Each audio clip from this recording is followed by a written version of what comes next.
Por isso é que Paulo nos diz em Efésios, no capítulo 4, o seguinte, capítulo 3, verso 14 em diante, Paulo diz: por esta causa me ponho de joelhos diante do Pai, de quem toma o nome toda a família, tanto no céu como na terra, mostrando que ele está falando de uma igreja que não é só terráquea e que não é só comunitária.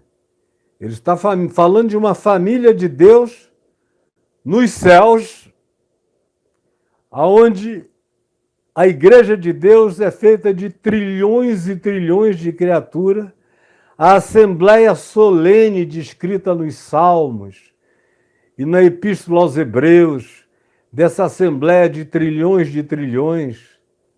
que envolvem todas as criaturas lúcidas que adoram a Deus do universo, que são o verdadeiro corpo místico e indescritível e sem fronteiras de Cristo. Essa família tanto no céu quanto na terra.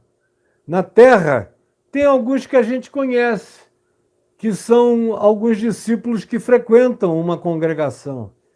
E tem milhares de outros que a gente nunca vai conhecer, porque são pessoas que encontraram Deus, mas não quiseram entrar na associação religiosa, no clube, na agremiação, por traumas pessoais. Mas são pessoas que carregam o amor de Deus do coração e que estão espalhadas pelo planeta sem que nós tenhamos nenhuma consciência. Paulo, todavia, tinha consciência disso. O evangelho na mente dele nunca foi mais amplo. Até aí, na mente de nenhum outro apóstolo, ninguém alcançou o que Paulo alcançou de compreensão. E ele diz: por esta causa de Cristo entre os gentios, por esse evangelho das insondáveis riquezas de Cristo, por esse ministério dessa igreja cheia de multiforme sabedoria, que ensina a sabedoria aos principados e potestades celestiais, essa igreja que cumpre o propósito eterno do evangelho, que encarna o evangelho, que vive o evangelho, que é feita de gente discípula, cheia de amor, que persevera e não desfalece. Por esses e por essa causa, preste atenção, eu me ponho de joelhos diante do Pai, de quem toma o nome toda a família, tanto no céu como sobre a terra. Para quê? Segundo a riqueza da sua glória, vos conceda que sejais fortalecidos no ser interior, no homem interior, do espírito. Fortalecidos do espírito, na consciência, na fé, na esperança, no amor.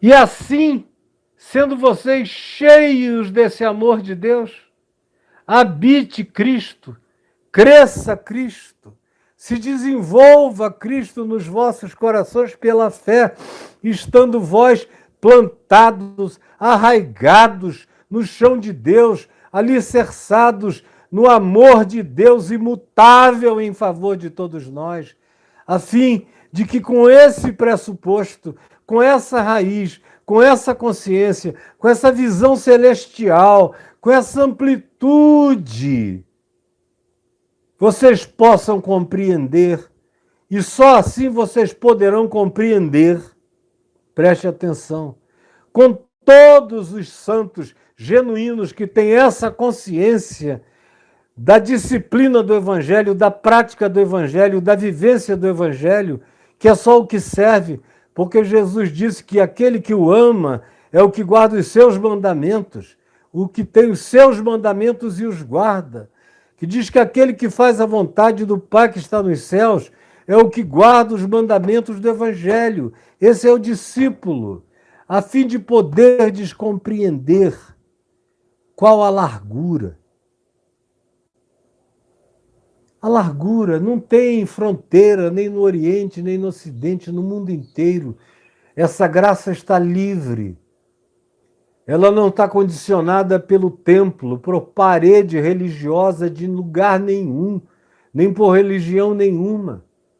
Paulo é um cara que olhava e via essa graça se espalhando em todas as direções, para que possais compreender, diz ele, compreender a largura, compreender o comprimento, o que está adiante, as novas gerações, a história por vir e o significado do testemunho de hoje para o futuro, para vocês poderem compreender a altura que nós estamos servindo a um Deus que não constrói casas com teto. A Nova Jerusalém não tem telhado, só tem a luz do Cordeiro iluminando todo dia, para que vocês entendam que não há limites dessa graça de Deus, no amor de Deus, para que vocês também compreendam a profundidade. O Evangelho não é raso.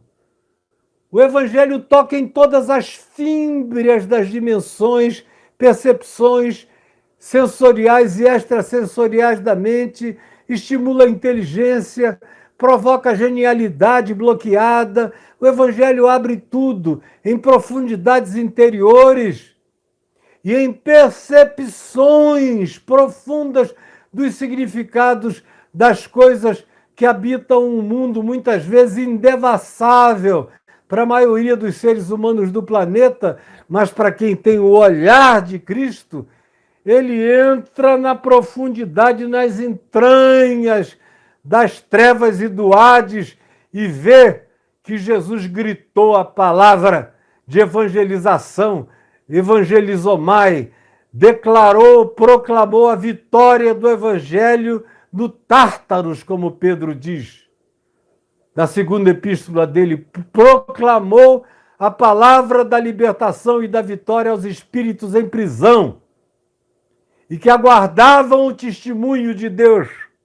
Mesmo aqueles quando tinham sido desobedientes nos dias de Noé, no mundo pré-diluviano, que foi totalmente encoberto e sepultado pelas águas, onde já tinham vivido milhões e bilhões de pessoas antes de Noé, numa história longa, que hoje em dia a arqueologia mostra para nós que pode ter até a presença de consciência de Homo sapiens sapiens com mais de 50 mil anos de produção civilizatória antes do dilúvio. Então, para compreenderem, para discernirem, e Paulo vai adiante, para vocês estarem alicerçados nisso tudo, arraigados, entenderem também a profundidade de que quando Cristo foi e gritou no abismo a vitória do Evangelho, Paulo diz aqui em Efésios 4, então, depois disso, vejam só, ele que desceu às regiões inferiores da terra, a graça nos foi concedida, Paulo diz. E quando ele subiu às alturas, levou cativo o cativeiro e concedeu dons aos homens. Ora, verso 9 do capítulo 4, que quer dizer subiu? Senão que também havia descido até as regiões inferiores da terra? Pedro diz que foi até o Tártaros, que era uma das dimensões do Hades, do mundo dos mortos, segundo os gregos. O que significa isso? Senão que ele tinha descido até as regiões inferiores, impenetráveis, e gritou a vitória do Evangelho dentro do inferno.